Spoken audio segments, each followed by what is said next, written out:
I sharing my.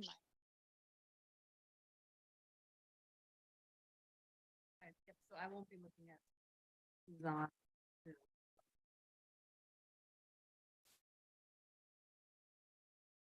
Okay, testing the sound.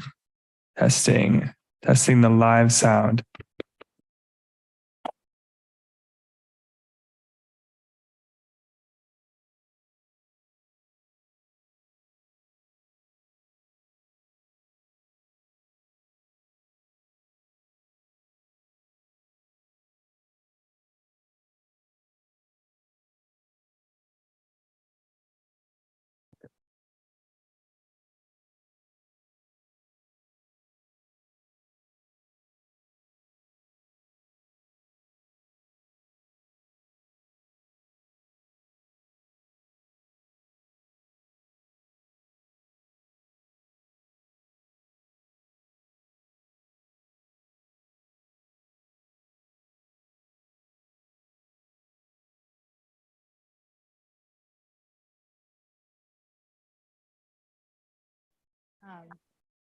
Austin, do you see Veronica Tam on or Layla? They are both on, yes. I'm gonna remind them to share their.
Is it okay if I start the webinar on Zoom?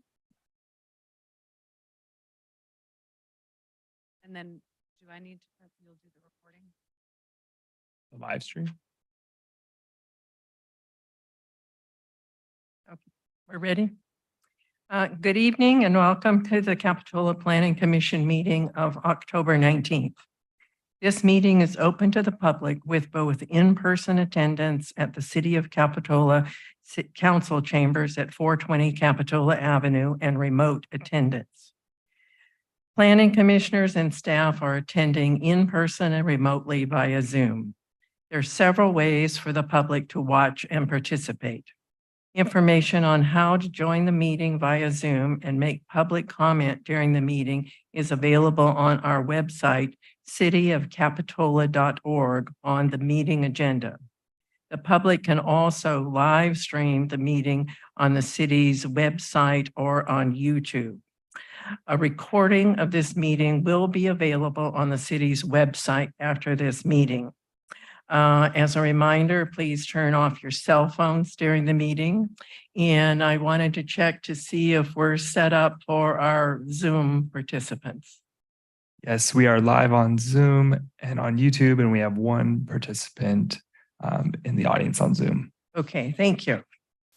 So the first item on our agenda is going to be roll call and pledge of allegiance. Commissioner Esty. Present. Commissioner Jensen. Present. Commissioner Wilk. Vice Chair Christensen. And Chair Westman. Here. So we'll do the pledge of allegiance. Allegiance. To the flag. States of America.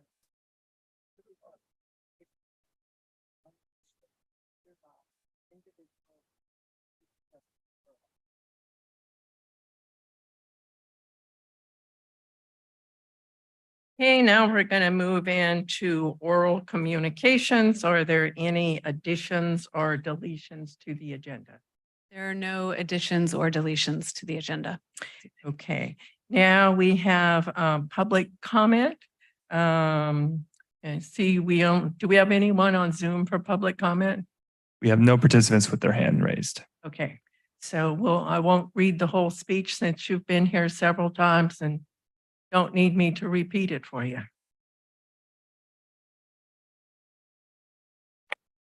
Hi, Hi. my name is Goran Pavic. Today at 11:43 a.m., I made a call to the CPD because somebody dumped a music box or some music equipment by McDonald's on the property there. Mhm. CVS is. I don't think it's the responsibility of Public Works of Capitola or the city of Capitola to remove this on the costs of taxpayers. I don't pay taxes in Capitola, but I live in the Santa Cruz County area, and I play basketball at J Street Park. So that I see such things as an Army veteran. I had to deal with stuff like that. I hope I didn't annoy you with my statement. Thank you very much for listening. God bless you all. Thank you very much. Are there any commission comments? We'll move on to staff comments. Yes, first, I just want to make you aware that we're not on the cable TV tonight, and therefore we don't have anyone directing the cameras. So I'm looking, I think all night it will have it. The camera will be on the three of you. So I don't know how you feel about that. If you, is it okay? Fine. Okay, so I apologize for that. And then also Layla's with us this evening from our city attorney's office. And I know there were some questions about the new ADU law. And so we've got a little update on that, just a quick overview, but we plan on drafting something up to get more information to you, but thought we'd take a minute just so she could update you on that. Layla? Yeah, good evening, commissioners. It's great to see you. I'm just here to provide a short preliminary update on a recent law that was signed by the governor on ADUs. And this is AB 1033. And it essentially allows for ADUs to be sold separately from the primary residence. A key point for this law to know is that this is sort of an opt-in approach where cities can adopt ordinances that would allow for a separate conveyance of the ADU. And so if a city was to adopt such an ordinance, the scheme for the separate conveyance would essentially follow the same rules as we would typically follow for a condominium. And so that's how kind of the separate sale of an ADU could be treated under AB 1033. That's just kind of the latest update. There's also another ADU law that was signed that essentially extends the prohibition on owner occupancy requirements. And those are kind of the two main laws that are potentially impacting ADUs. And we'll, of course, be working on further detailed analysis in the coming weeks. But I'm available for any questions if you have them. Anyone have any questions for the city attorney? No, but thank you for updating us. I was actually wondering about that new law. My pleasure. Okay, so now we're going to move on to our public hearing. And this is regarding the citywide housing element update. Housing element update 6 cycle, and we'll have a staff presentation. And I believe we will have several of our consultants working with us via Zoom. Okay, good evening, Commission. And before you tonight is the City of Capitola Housing Element Update. It's an exciting night as tonight we'll be looking for a recommendation to the City Council. what we'll go over tonight is a quick housing element overview in case we have anyone from the public who isn't up to date on what a housing element is. Then we'll go into the HCD updates and our recommendation for you this evening for to make to the City Council. So consultant team, first I just want to introduce, we've got Veronica Tam online with Veronica Tam and Associates. Veronica has been instrumental in our communications with the state and just a wealth of knowledge as we've gone through this process. And then you're familiar with Layla, who's with our city's attorney office and has been also very instrumental in making sure that we're processing this correctly and not missing any steps along the way, as well as providing really great feedback on the draft. So Layla and Veronica are here. Veronica will be helping me with the presentation and they'll both be available for questions at the end. I am gonna try to move this so it's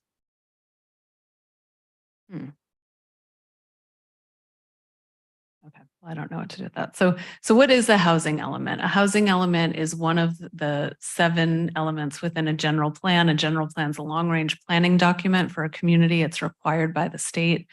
Within the state, we're required to update our housing element every 8 years, and our deadline is quickly approaching for December 15th. And once we've submitted our housing element to the state, they'll review it for compliance. And we've been working really closely with HCD, Housing and Community Development at the state currently to get closer to that compliance. Tonight, we're asking for a recommendation to the City Council for adoptions. We've come a long way. It's been a full year's process at this point. And once after this evening, if we get a recommendation and the City Council adopts, then it will go to HCD for their certification. We've done quite a bit of public outreach to date.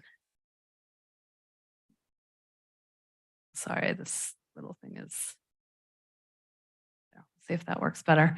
And I won't read the slide to you, but we went through, we did surveys, we've had a lot of community meetings, we've had Zoom meetings, we had a great joint Planning Commission and City Council meeting.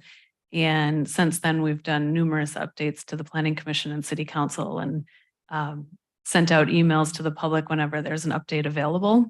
The past 2 weeks, we presented to both the Planning Commission and the City Council on the updates that we received from the 90-day HCD review. And tonight, October 19th, we will be looking for a recommendation to City Council and adoption on November 9th. We do have another Planning Commission on November 2nd if needed.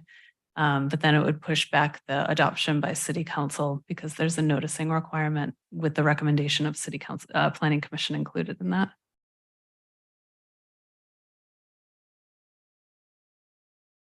Okay, and this slide just shows all the drafts that we've completed to date. So I think we're on our 5th draft of the housing element update, and the good news is since the Friday packet went out, we sent that to HCD and we've received even more comments from them. So as we thought it might have been the last time we'd be submitting comments, I think they came back with about 4 comments that Veronica will go over once we get to that slide.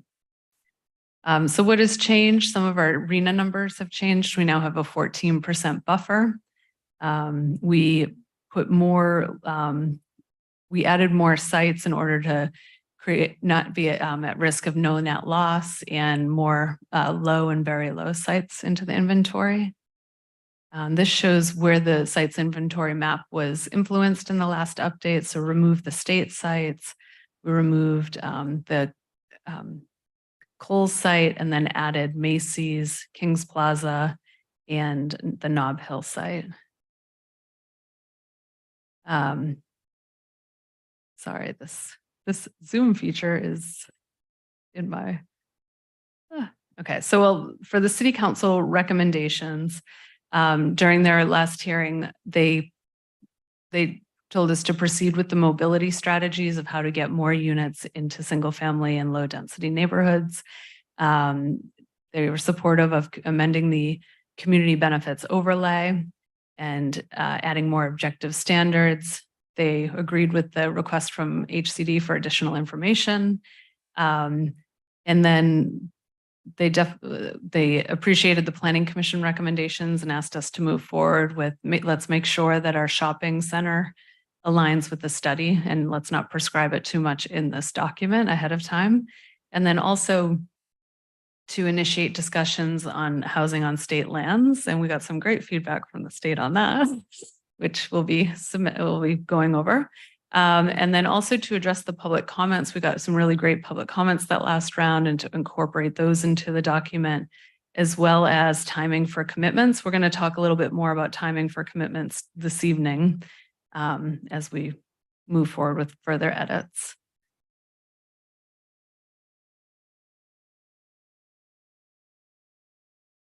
Okay. I'll take over from just on this particular slide. As Katie mentioned, when we submitted the draft housing element, we got the letter. We make revisions in response to the state's letter, and they did actually come back with some additional comments on our revisions. The main one is about the missing middle strategy, promoting housing in lower density neighborhoods, and their overall, they want the city to be a little bit more proactive in creating missing middle housing. And missing middle housing actually is a concept that can be interpreted two ways. One is for middle income households.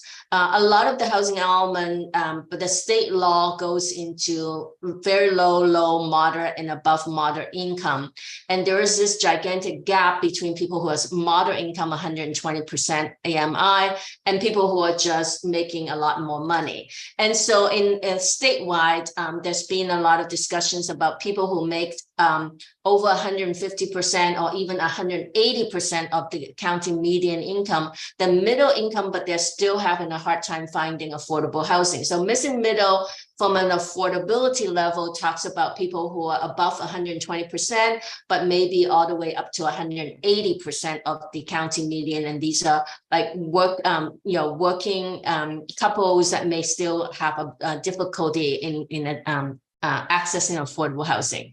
Missing middle also refers to a type of housing type that usually housing is either very low density or very high density. There's something missing in the middle with the continuum of housing types that you offer in your community. So the strategies that HCD is looking for is that you approach it in different ways, and that you can overall achieve maybe 200 units of units in terms of missing middle. And we can do it through ADUs, through SB 9, through the concept that's approved by the city council with adding duplexes on corner lots in single family neighborhoods, and also looking at the maximum density in the medium low and the medium multifamily, like medium and low density areas, maybe pushing the density a little bit to allow for the range of housing types, maybe townhomes, small lot subdivisions, that type of housing to be developed within your community. And what we also looked at certainly is when we look at, for example, Capitola Mall, one thing that we talked about in Capitola Mall is that we want to encourage a range of housing types and choices within Capitola Mall, so that it would not be just one type of housing. It would not cater to just one income level. The other change that we have to do with is the religious sites. Because the sites are relatively small, so the state is recommending that we move the sites at least at this time for moderate income, but most likely if it's developed with affordable housing, it would be geared towards lower income. But for the purposes of the RHNA calculation, the state recommends moving that to the moderate income level, and it won't impact our ability to meet the RHNA. And so we thought it's fine. The other comments, they just want a statement that we would put in the housing element to confirm that the commercial zones that we use to meet RHNA does allow 100% non-residential uses. And that's why a buffer is preferred, and because there is that opportunity or probability that some properties may not come back with residential uses. However, we did qualify in the housing element that based on trends, it's most likely they would come back with some type of housing, either as 100% residential or as mixed use development in your community. Publicly owned land, and that is something that we have included in the school sites and also include the state park. This is something that the state wants us to have a more a schedule of actions, how we are going to engage the state and other public agencies about developing housing on their publicly owned sites. So that's something that we have to also include a midterm review. Like if that strategy doesn't pencil out, maybe we will look at alternative strategies to provide housing as well. But again, I don't think that we entirely rely on these sites to meet our RHNA, but it is a good opportunity to have housing on those lands. The last comment that the state wants is just again make a statement that confirming that when we selected the sites, we did look at a variety of environmental factors such as slopes, such as flooding, such as high fire, and that type of environmental factors. So it's just a statement being added to the housing element. So these are the only comments that came back with our from the state with our revisions. So we anticipate once we make these changes, with the housing element would be considered certifiable.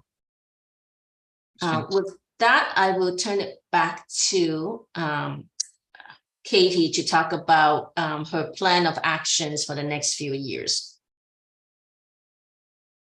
Yeah, I have a question on sites capacity. Yes. So, if in fact the commercial zones, we're going to make a statement that says, okay, those aren't going to be mixed use. They can be 100% commercial with no added residential. Doesn't that affect our RHNA numbers? It does, and that's the reason why we have a buffer in the site's inventory. So if a site doesn't become 100%, it doesn't include any kind of housing, we would have the buffer to kind of to fill up that shortfall. Right. So is anybody run that analysis in the sense that, okay, what percentage of our RHNA numbers are assuming that commercial zones are going to be mixed use? And if, a certain percentage of those don't become mixed use, I mean, how seriously does that affect our buffer? Is that a game we have to play, making that balance? We do have to make that balance. However, if you think that it will not come back with housing, then it shouldn't be in the site's inventory at all. So all the sites that we put in are sites that we feel are good sites for housing. And based on the trend of statewide, a lot of infilling development in residential zones or in commercial zones with residential uses. The other thing that is important to mention too, a lot of our sites do not require the existing uses to be removed. It can be specifically, we had a program talking about shopping center, commercial center redevelopment, and that would allow some alternatives strategies to infill the property with housing without removing existing uses. So that therefore is just really a statement that we're going to add, that we acknowledge that some of these commercial zones may end up being, continue to be 100% commercial. And we really don't need to.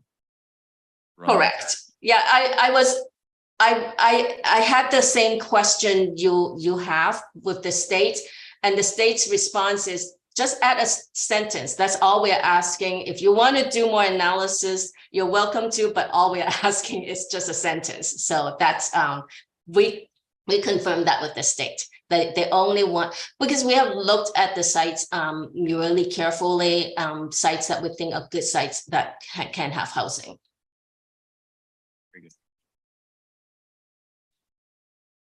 Any other questions? Thank you, Veronica. So our housing plan, the next few slides, I just show what we've put into our housing plan.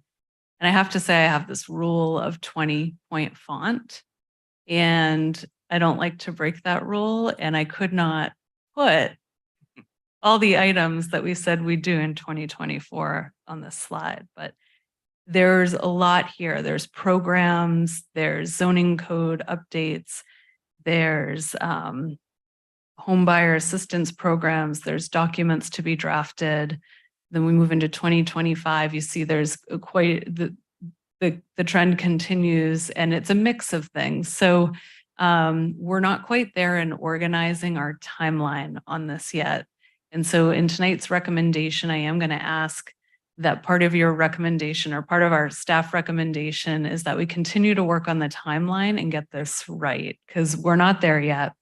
The ongoing monitoring will happen, but I'd like to revise the commitments to be attainable. So really the mall study is going to happen first. There's a few things by state law we have to accomplish in the next year, and then kicking off the zoning updates. We all know that we're part of the Coastal Commission. When we've done zoning updates in the past, it's really hard to get it done in 1 year if we're doing a comprehensive update. So my suggestion is that we get it through the locally within the next year, the zoning code updates, and then give ourselves in 2025 time to get that certified by the state, by the Coastal Commission. And then in year 2, also like just start working on those projects. So if we're going to create SB 9 guidance documents and just a lot of the little programs of putting more information on our website about properties and how they can come together. So really getting into projects in year 2 and funding, trying to look for grant money for some of these rehab projects. And then in year 3, really completing what we've said we would do with HCD. We have about a 3-year time period in which to get everything in place. And then after that, and throughout this, we'll be monitoring things, but really gauging our successes and where we're at, and if we need to relook at any programs that are not working. So Veronica and I are going to work really closely on that in the next couple weeks before we go to City Council. But it was something that in this turnaround time between the Planning Commission meetings and City Council, it didn't make it into this document. And one other item I wanted to bring up for the adoption tonight is we did find that we would like to add a small statement to the resolution. And I'll put that up on the slide when we get to the recommendation, but there was just acknowledging that we have a lot of reutilized sites in Capitola. And for next steps, we've got the City Council adoption on November 9th, and our statutory deadline is December 15th. So tonight staff is recommending that we update the resolution to include the statement or residential components will be incorporated into existing uses. So it's talking about, again, infill development. And our second part of our recommendation is to modify the draft to incorporate the HCD and staff recommendations as presented this evening. And so that was the slide that Veronica went over, and then my request on timing. And then 3, to provide a positive recommendation to the City Council to adopt the draft 6th cycle housing element. So with that, that concludes my presentation tonight. And we're all here to answer any questions you may have. Thank you very much. So we will open the public hearing. We can do questions beforehand and then open the public hearing, or we can go straight to public hearing and then go through questions, whatever you'd like. Hearing, and then we will. So we're going to open the public hearing. If there's anyone here in the audience who would like to address us, on the housing element, and then we will get to the people who are on Zoom. Come up to the podium, please. I mean, no, we need to have you recorded, and that only happens if you speak in the microphone. We want to make certain we get this. Good evening, everybody. My name is Les Forster. My wife, Mary, and I live at 603 Oak. And my question has to do with the interpretation of ADUs. With respect to Capitola City, what are these ADUs that are only on foundations, or might they also be ADUs that are like tiny homes on wheels? I'll be happy to let staff answer that. I think I know the answer, but Yeah, so currently our ADU ordinance is for ADUs that are on foundations. I think there's part of the regulations within the state code that came out recently. We referenced that, but I do not think we're at the point of having wheels, but it can be a prefab building and but just not quite like an RV or anything like that on wheels that could qualify. We're not quite where the county is yet. I think the county recently adopted. True, that I know. Okay, thanks for clarifying that. all right. So do we have someone on Zoom who would like to speak to us? We have no participants with their hand raised. All right, thank you.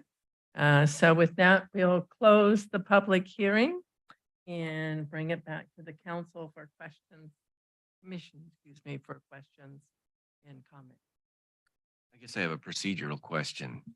So we adopted your resolution, which was to incorporate the responses to the 4 comments, which we don't actually have those exact responses yet, but they seem to be not too controversial.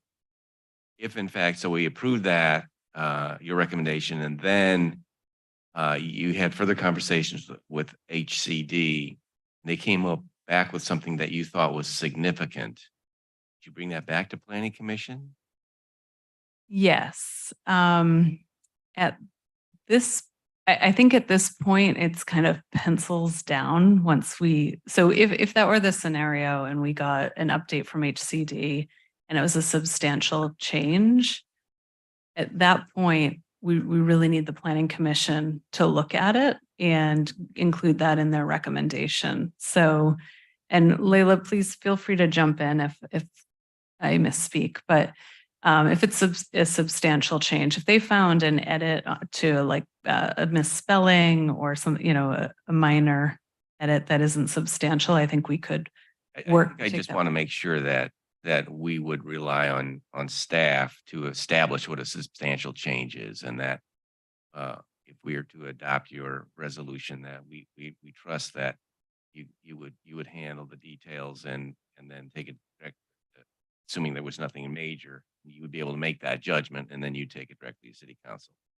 Yes, and I'd be happy to, at our November 2nd meeting, give you an update with the draft as it's going to City Council with the changes included, just so you could see exactly.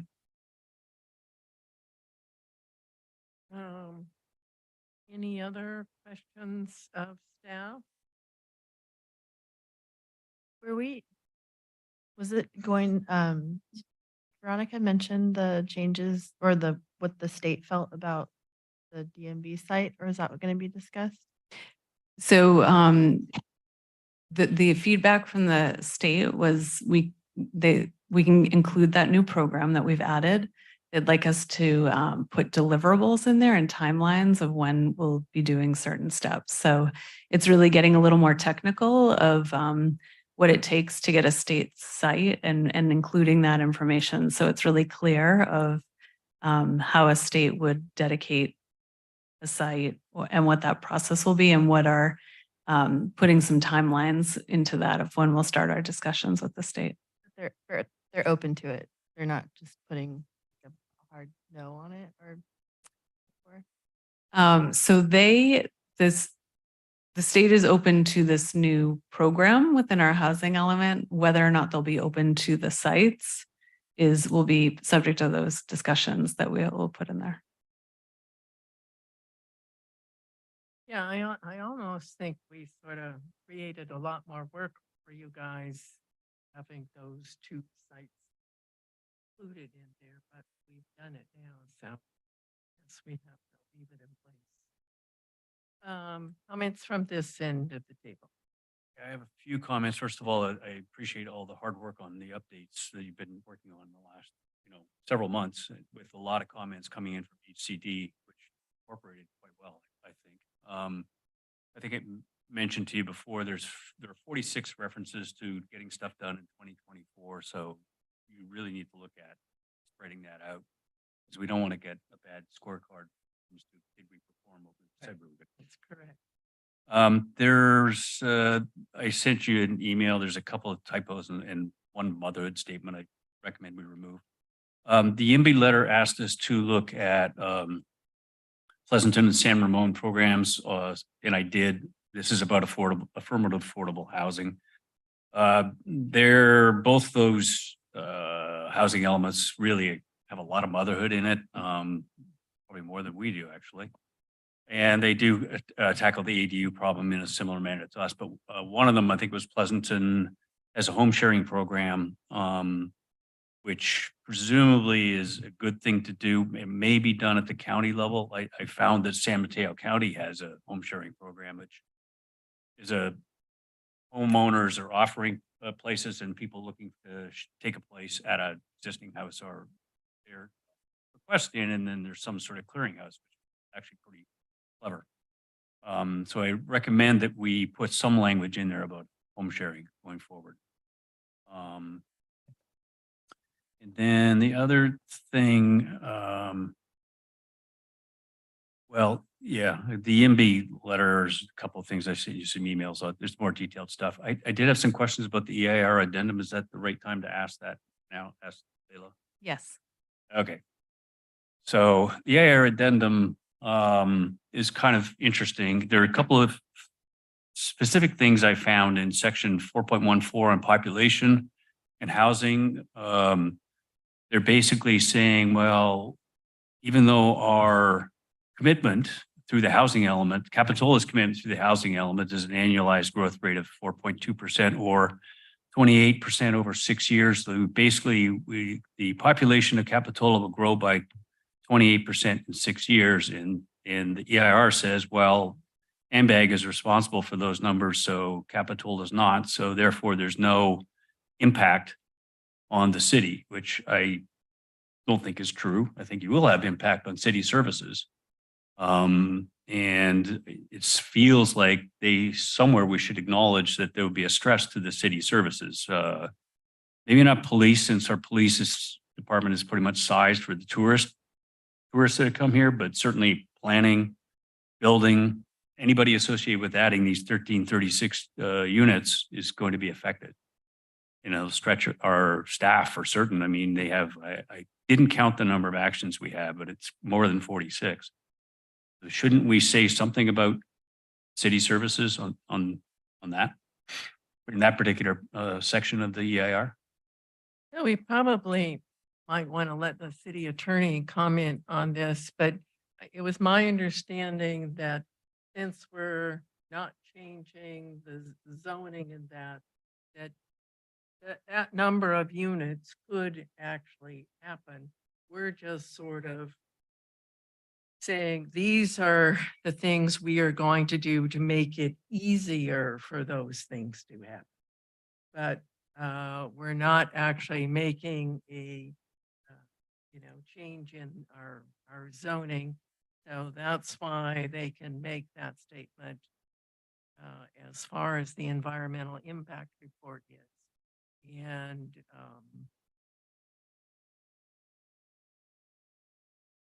maybe the city attorney want to comment on that as well? Yes, thank you, Chair. Yes, so couple points there. First, the RENA numbers, that determination is also technically subject to CEQA when they make that determination as to the 1336 units. However, there's actually a CEQA exemption specifically for that determination.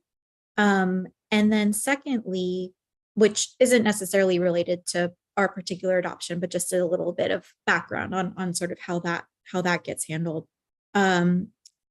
Second point is just kind of echoing what the chair has stated in terms of, we are not actually, changing any land use designations or zoning designations as a part of this housing element update. And so technically the density and the number of units could already be constructed under existing zoning. And so that's kind of, again, we're sort of adding additional factors that will help promote housing in line with the requirements of the housing element. But there's no concrete change being done in terms of zoning or density that would potentially create an environmental impact that was not already anticipated or considered under the general plan update EIR. So section 4.18 talks about utilities and service systems. So we're saying the existing water supply and sewer supply provided by SoCal Water and Santa Cruz counties respectively are sized for the increase in population that the RENA numbers are making us follow. Well, there's a bit of a distinction, between what is kind of considered for environmental purposes and perhaps, what the actual capacity might be. And I can see that, it seems like there might be a disconnect there, but what's essentially being said is that all of the impacts have already been considered and have been studied and have been determined to be less than significant. And again, since this housing element update is not proposing any changes to zoning or increases in density through land use designation changes, et cetera, conceivably there could already be those impacts on utilities that could already occur. In addition, implementing projects that were to come through themselves would also be subject to CEQA. And so, a project that, a large enough project or a project that wouldn't fit under a CEQA exemption or otherwise fit under the analysis that it was already conducted under the addendum would necessarily have to take that into consideration, and the city would have to then evaluate whether that particular project would be creating more of an impact. Yeah, I see that, but let's talk SoCal Water District. Right now, their projection is 600 acre feet per year short of what we would need if we actually implemented this 1336 dwelling unit target. And so it's like clarification. I think, see if I understand the disconnect. So I think what they're saying is that we've already zoned for this increase, and that's going to be a stress on the water. The fact that the housing element promotes that, increased population is really a separate issue. The issue is, should we have zoned it that way back when? And how are we going to get the SoCal Water to service all those zones? The housing element is just saying, well, that's a given. We're just going to promote building to our zones. And so we're not going to address whether or not we can actually service all those, because that's a kind of So every project that comes in is going to have to go through environmental review just as they normally would. What this housing element's doing, it's showing that the Capitola has the capacity for this number of units to be built. We're not building the units. We're just showing them that we have we've come up with ideas that could be implemented so that that number of units could be built in Capitola. I understand that, but We actually have the CEQA consultant is now on the call. So Austin, if you could let Colette, if you can make her a panelist, and then she can weigh in on this for us. It's a bitter pill.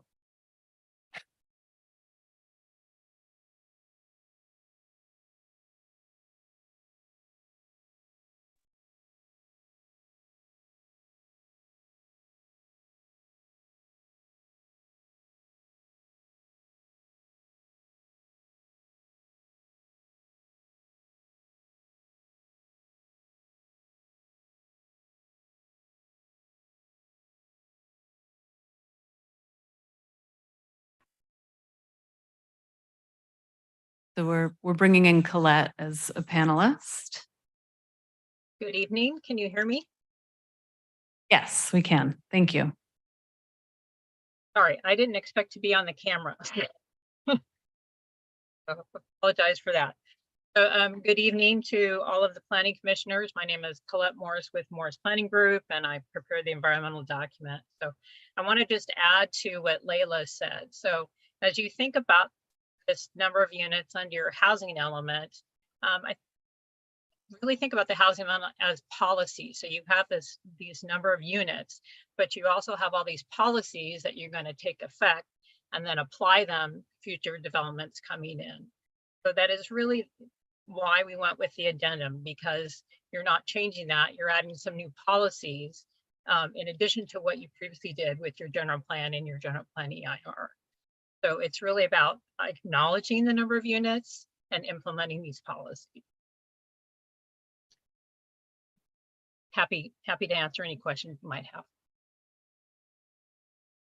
So what about when there's consolidation of sites? As I think one of the recommendations are looking at consolidation of sites so that it would allow for future development. So if there's a whole bunch of single R1 and they're being merged together, that would allow for additional build out. Is that correct?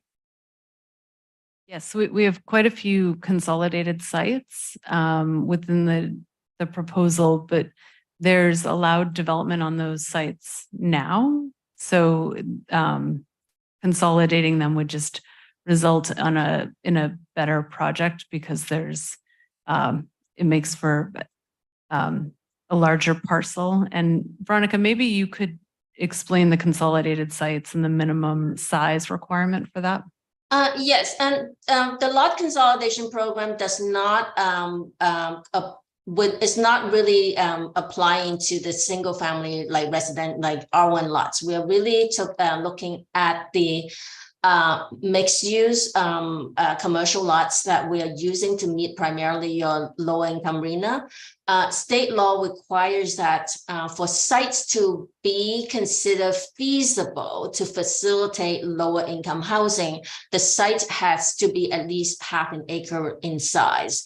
And half an acre in size, it can be comprised of multiple parcels. We do have a few sites that are primarily that are smaller site commercial sites, but they can, most of the sites that we have included in the housing element, they're already consolidated to it in a sense that they're owned by the same owner and they're adjacent parcels.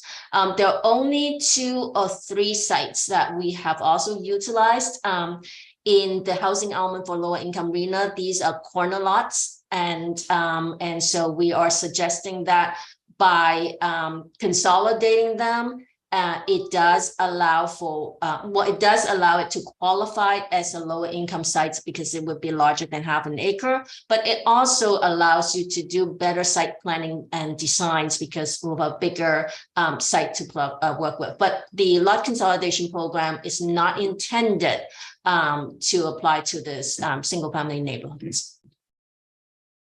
But it apply like mixed use properties that are noted on. Yeah. So that you would be consolidating maybe mixed use into a larger property so that then it can be built out and developed to. Correct. And then just following up to Commissioner Estes thing, just, and I think where some of the questions come up about SoCal Water is that I think we've all been through SoCal Water in the transition. I would say from a personal perspective, the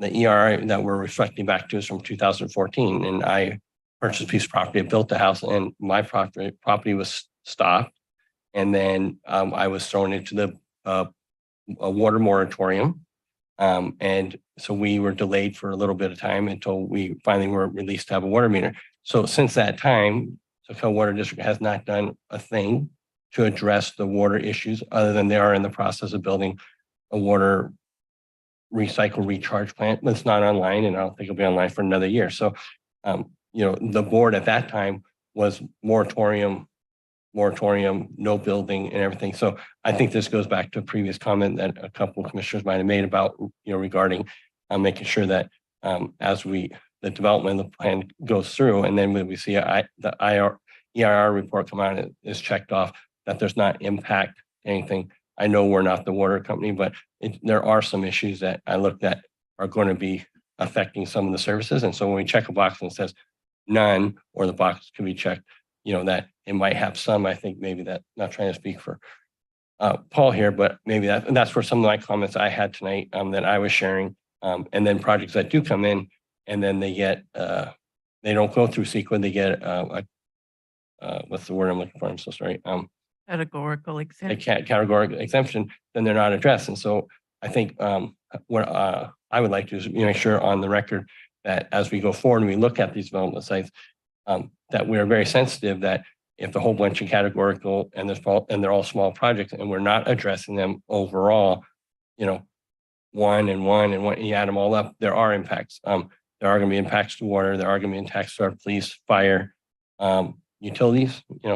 Right now, if you need to try to get PG&E, you're waiting years at a time.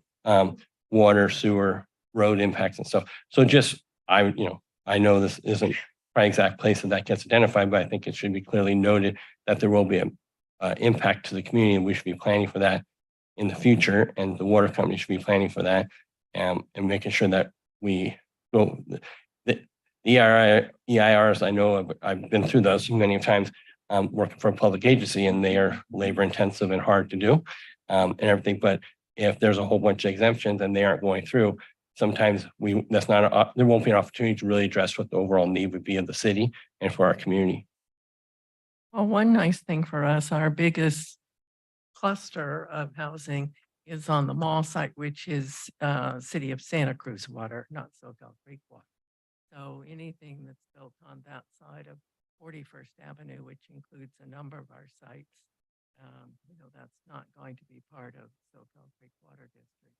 Right. But everything on, so I think the number is about 35% on this side. That's in SoCal. I was running some quick numbers.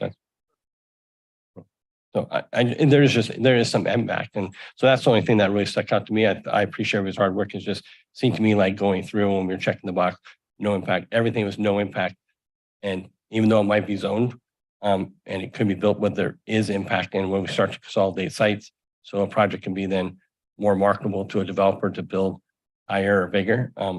It's just an issue. And I had one follow-up question, Katie. I raised to you. I read articles, and I know we have to be careful when reading the paper, but they said that there was some revision and on some arena numbers. Did we check into that? That was our number ever revised? They're talking about in 2021 that there was a revision done by the state.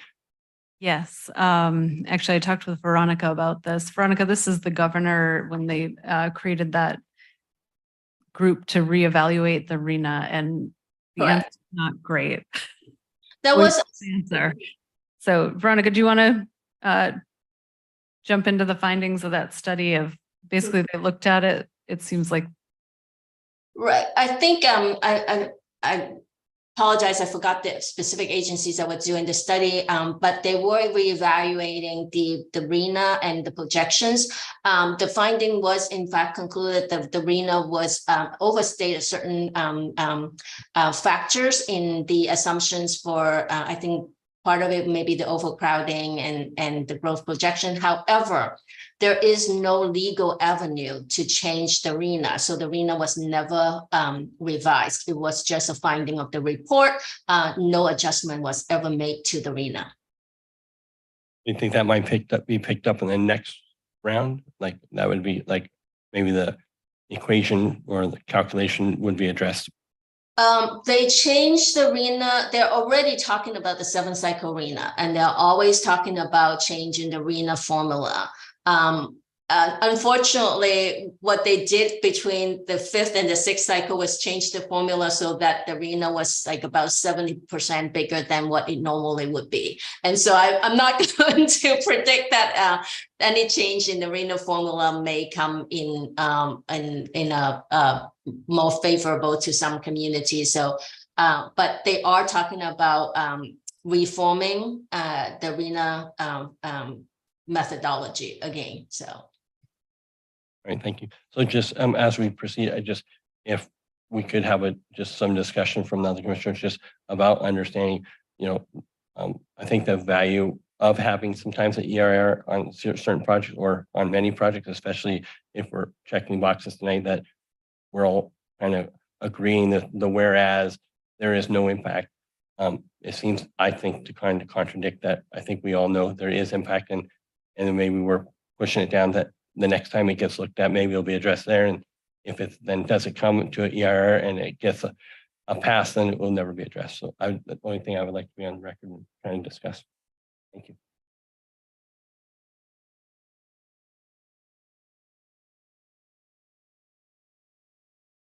But I think that, philosophically, we all agree that, this population change all over the state is going to have an impact on people.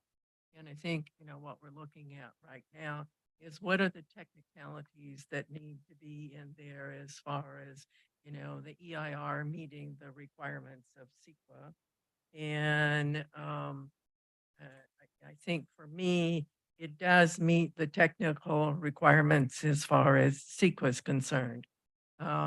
It's just as a community, it's sort of, in some ways, we look around at congestion and traffic and the way things are now and go, don't quite understand how all of this is going to work. But again, we go back and, under state law, we have to produce a housing element that says we have the capacity to have this many new houses. And, personally, I think it's going to be interesting to see how many do get built, and it won't be because the city's been standing in people's way. It's going to be an economic issue because we live in an area where, land is so expensive, everything is so expensive here. It's hard to imagine that, how some of this is going to work. And, I think everybody, here's your frustration, here's my frustration, here's frustrations from a lot of people about, I just don't quite get it, but we're in a process that we need to complete. And, we do want to make certain that we do have an environmental document that's correct. We don't want someone to challenge us on that. That's why we hire very technically qualified consultants to do it. That's why we have a city attorney look at it and make certain that all of those steps are going to take place. But I hear you, that doesn't diminish a lot of people's frustration about Capitola is a city that if all of these units get built is going to go through a dramatic change and won't be the city that, we currently sort of recognize. But here we are. Just one thing, I just want to be very clear. I'm not frustrated about the housing, and I completely, and my, just to making sure that items that are so important to the community about police, fire, fields, and, utilities and water and stuff, that those are looked at some time and take an opportunity. So I just want to be really clear. I'm not anti-housing, anti the report. I'm just clarification on boxes being checked, and that is not is just a concern to me. Yeah, I mean, I agree with Commissioner Jensen that a lot of this will be in, fits and starts and small Yeah. projects. You won't look at the bigger picture unless I don't know what the mechanism is for us to do that, or the city to, doesn't, all those services do need to be looked at, sort of continually over 6 years. This is a big increase. I mean, the last housing element was only 140-ish units. This is 10 times. Huge commitment part of the city. I don't know, I have an answer for how you solve that problem. I don't think any of us do. I had a quick question. With the water service I don't know if it was mentioned, but are they proposing subsidizing water connection fees or anything like that? Like, I know it's expensive for each water connection, depending on the size of the unit. So I have not heard any updates about a commitment towards that. We've heard a lot of public comment about the need for them to head in that direction to make these projects affordable. So, Not only affordable, but just to Commissioner, their comments, it seems that the density increase, I mean, it seemed to be challenging to get water connection before for projects. And then now with this, potential increase, it just seems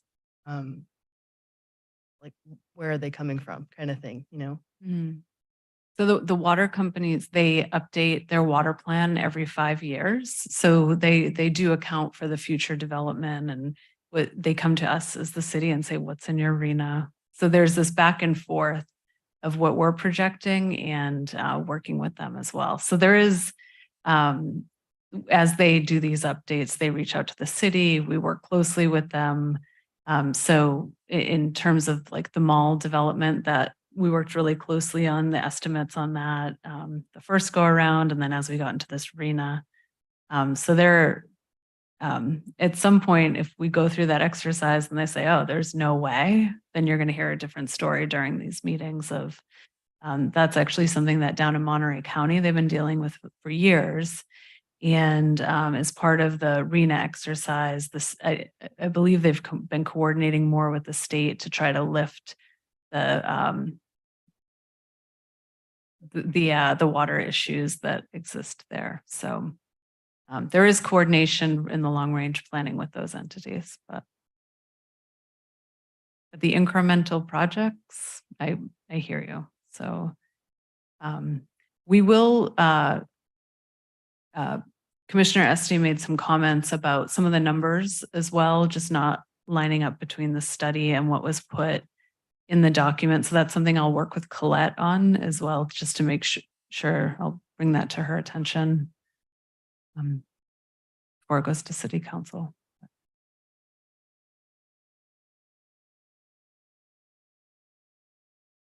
Okay, so we are at the point. I think we've received the public comment. We've closed the public hearing. We've had discussion and deliberation. So now we're looking for a motion on the staff recommendation.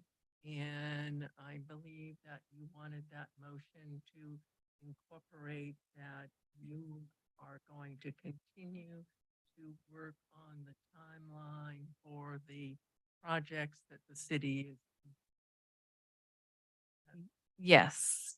And then there was also a suggestion this evening by Commissioner Esty to incorporate home sharing going forward. Just, I'll reiterate that. That was the one other amendment possibly.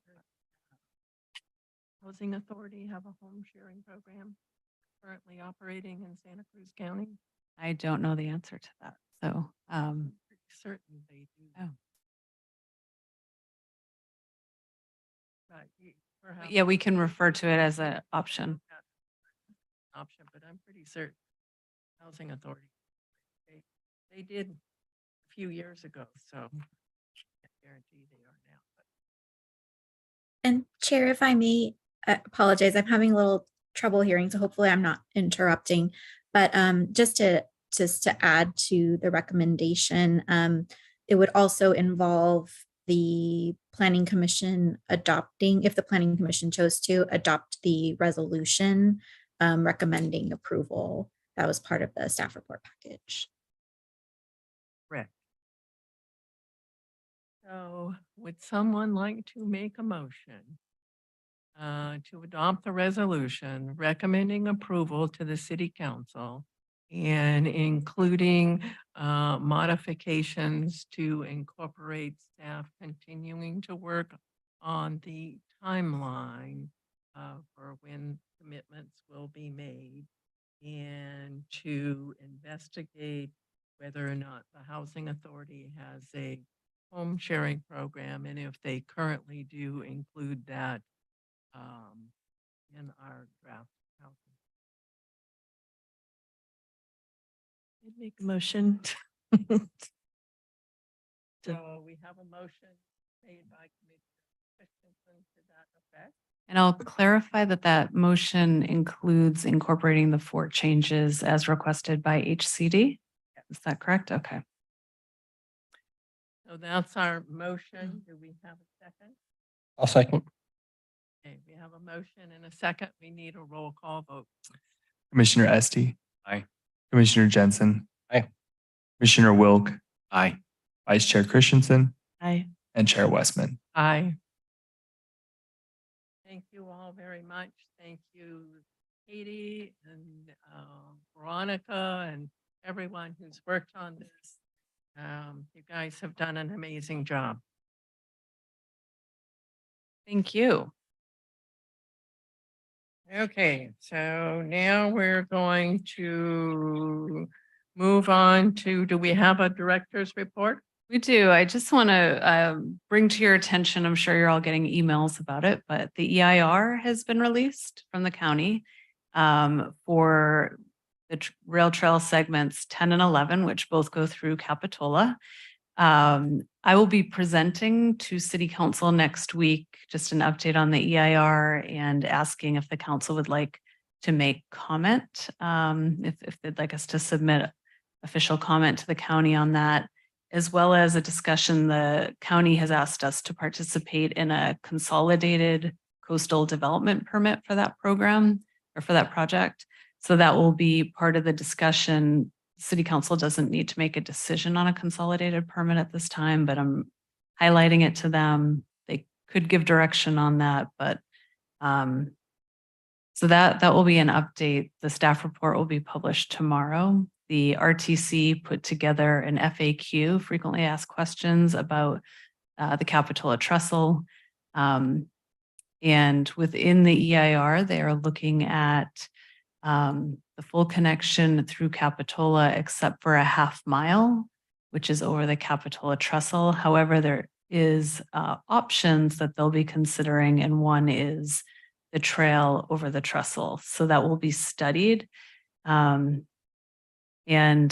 the county received a really large grant to build the segments 10 and 11. It's the largest active transportation grant in California history, I believe, that's been granted at this level. And so the money is there, but the money is not there for the trestle crossing at this time. So but they are studying what that would be. So in the event that they did get the funding, the study would be done. So I think it's about to get interesting, and we'll be presenting on it next week. So the current plan is for the trail to stop up in the parking area, and then for people to get off the trail and ride their bicycles or whatever on the street down Capitola Avenue or the Esplanade. We don't really know yet. And then up Monterey Avenue to sort of reconnect with the trail. Correct. And can you said you're gonna be presenting that at the city council meeting. Would you, on our November meeting, then bring it back to us with the, or do you want us just to attend that remotely, your presentation? So I'll be presenting what our role is to the city council as the city of Capitola. We will have the RTC there as well as county staff to present the project.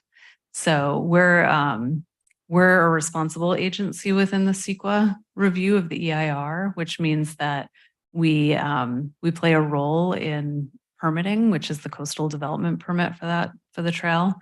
And so just giving the council kind of an overview of what is our function within this. And then one option we have is to make comments on the EIR. So that's really the direction I'm looking at for. So I'm happy to update you on the outcome of that at the next planning commission.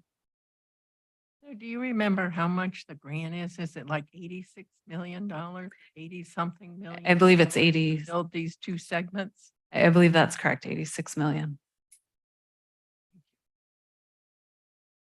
Just looking forward, would there be any part of that project that would come back through, like, does planning have a review of any part of it, or is it just always going to be like administrative thing that goes beyond and the city doesn't have input or community? So the county has asked for this to be a consolidated permit, which would take the review out of the planning commission's purview.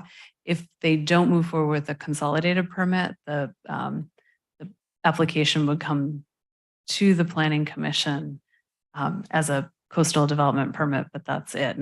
There's no other development permits required. There's a trail on that within that space is an allowed use. I just wondering, sorry. I just wondered if you could make a couple comments about how Measure L that got passed in Capitola sort of affects this process.